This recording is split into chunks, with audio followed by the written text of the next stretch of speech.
As I play the Houston Rockets in the first round Saturday, I guess just what's your first blush thought of meeting that team?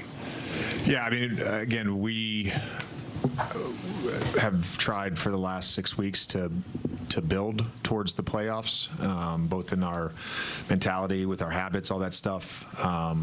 We knew the reality, whether we got 3, 4, 5, 6, whatever it was. There's no easy matchup. There's all those teams, slotted there are tough teams. Whether it was going to end up being, Denver, Minnesota, or Houston. Houston's obviously a really, really good basketball team, and we're gonna prepare, and we're gonna fight, and we're gonna go try to win the series. I mean, that's going into today, we told the team, like, it's not about the opponent, it's about us, and now it is about the opponent, and we're gonna do everything we can to get our guys in a great frame of mind, great physical shape over the next 4 or 5 days, and be ready to play. JJ, you had mentioned at some point on the last trip about how trying to elongate the season long enough in round one so that Luka and Austin would have a chance to come back. But at the same time, you're focused on this group that you've been building through these couple of days. How do those meet in the middle as you kind of prepare and think big picture about the postseason? Yeah, again, it's the task at hand. We got game one, whenever that is. With the group that we have, and figure out the best way for us to put ourselves in a position to win game one. JJ, Jake played his 82nd game. We've talked about it throughout this season, but just the way the season's gone, very unpredictable, guys in and out. Just what's that consistency from Jake meant, not only his availability, but in the consistency that he plays with? Yeah, he's been huge for our team. First of all, to play 82 games, particularly now, is a huge accomplishment. I think 18 guys did it this year in the entire NBA. He takes a lot of pride in taking care of himself and doing all the things necessary to get ready to play. And he set that as a goal this year. Really, happy for him on a personal level, but also just for our team. He's brought a really high level of consistency, particularly on the defensive end, and with his effort throughout the season. I know you're going to obviously spend the next 5-6 days prepping for the series, but is there anything strategy-wise at the top of the list when you think about the Houston Rockets in terms of what you have to control on your end, the controllables for your end? Not there yet.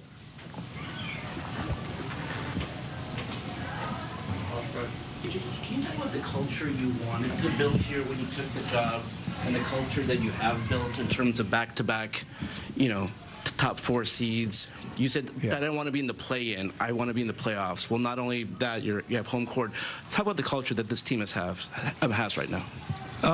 Yeah, I think the biggest thing, and I think with both seasons, I used the word the other day, or the phrase the other day, we've had to coach a bunch of different ways in both years.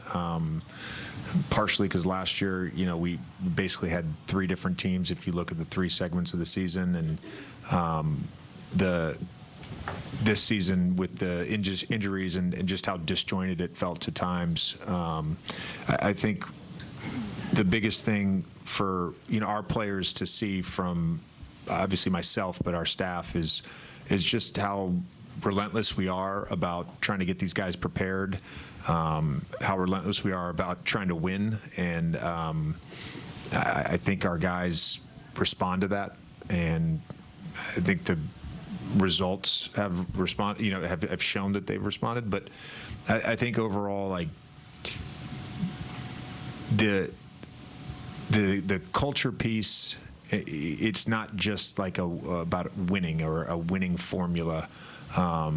It's about how we as coaches and we as players, how we all interact and interface with each other, and it's never going to be perfect. But I think the level of respect that our guys have for each other, that our coaches have for our guys, it's there every day. Hey, JJ, 17 assists for Marcus Smart in the last 2 games. How underrated has his playmaking aspect been missed for this team, and how vital is it now going into the playoffs? Yeah, I mean, that's a big reason, we wanted to bring Smart here, not just for his defense, even post Boston, the last couple seasons, he's graded out well as a secondary playmaker. So he's been in that position before. He knows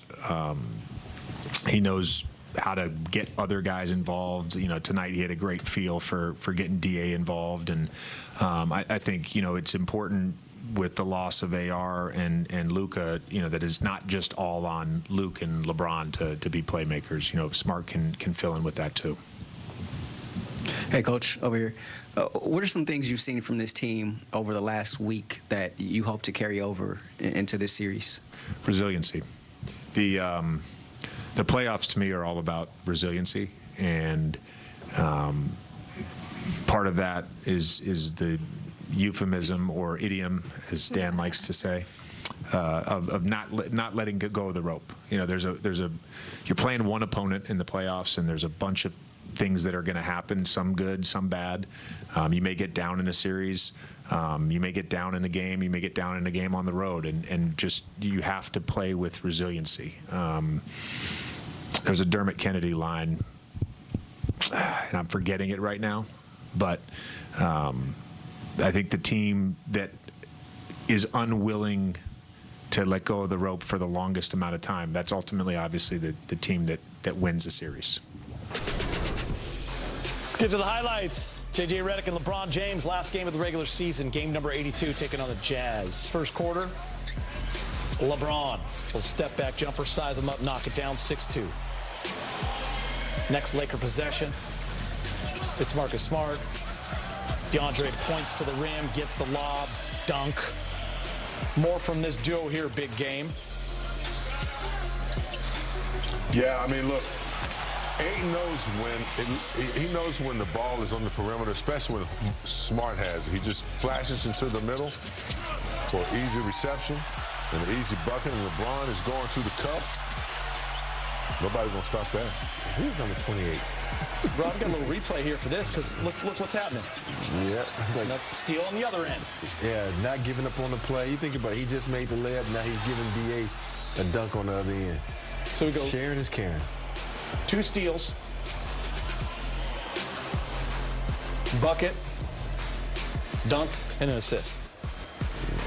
A lot happened on these little plays here.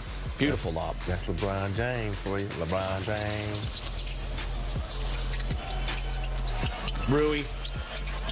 A little bit of a Euro to the rack. Bronny James, little pocket pass to Pops. And there's Vando. Lakers 32-22 Nice at the end of the for first quarter. See, that's what I like to see Vando doing, not just spotting up in the corner for threes. Little inbounds play right here. Easy bucket, big game. Yeah, this is what drives a coach crazy. You're getting a pass like that, baseline out of bounds. That's just weak defense. And LeBron just kind of manhandled and pushed him out of the way. Get out of the way, young fella. Rui getting to the cup. I like it when he stops and pops, gets his shoulder square. Nick Smith Jr. on the playoff roster, wide open, hits the 3. He's going to be a quiet guy that we're going to need because he got some great ability to score and a great ability to handle the rock. There he is again, Rob. Yeah, splash.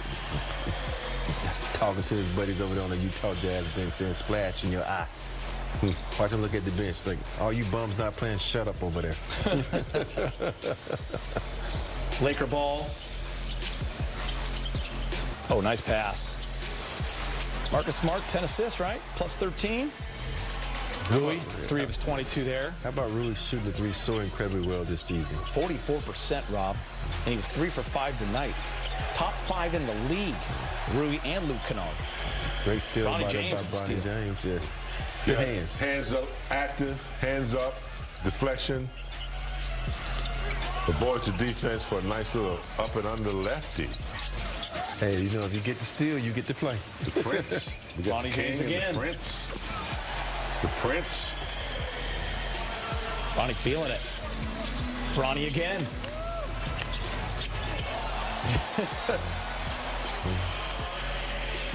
It's like the more games he's played, the more comfort he's gotten. So I love to see his play has been awesome. Ronnie again. I think the confidence has grown with him too. His confidence is out the door now. Mark Smart. Easy lob. What great recognition there by Marcus Smart. Rui, strong to the rack. Rui with the left. Ayton. Rui. His assist. That Maxey tapping it out. Oh, hold on, Bronny. Gee, that tap out From deep. in college, our coach will give us a point for that because you got an extra possession. If you can't grab it, pop it out. Did you Vanderbilt. get your words confused? Point? You mean $100? No. Maybe we didn't have to run a suicide. Yeah, you got $100. We know how you North Carolina guys got paid. Drew Timmy. Timmy time. By the way, Dalton Connect started the fourth quarter, and he went off big game. Yeah, get it. 17 points. We were really high on him when he came here. Has a lot of skills. Just can't get time on the floor. Except for tonight. 5 for 5. You know what's on the low key? Finally missed. You play him in the playoffs.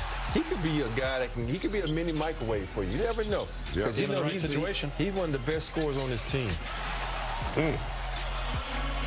I should say best shooters. Oh, what's up, LO? Laker great, Lamar Odom, two-time champ.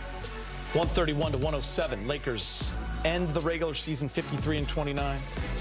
DeAndre Ayton, 22 points and 10 rebounds. Rui, 22 points and 10 rebounds.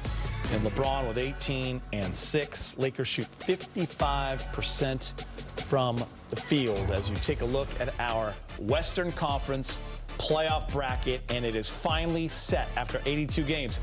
Suns-Blazers are going to play in that 7-8 game. The winner will go face the Spurs at the bottom of the bracket. Clippers are in the 9 spot.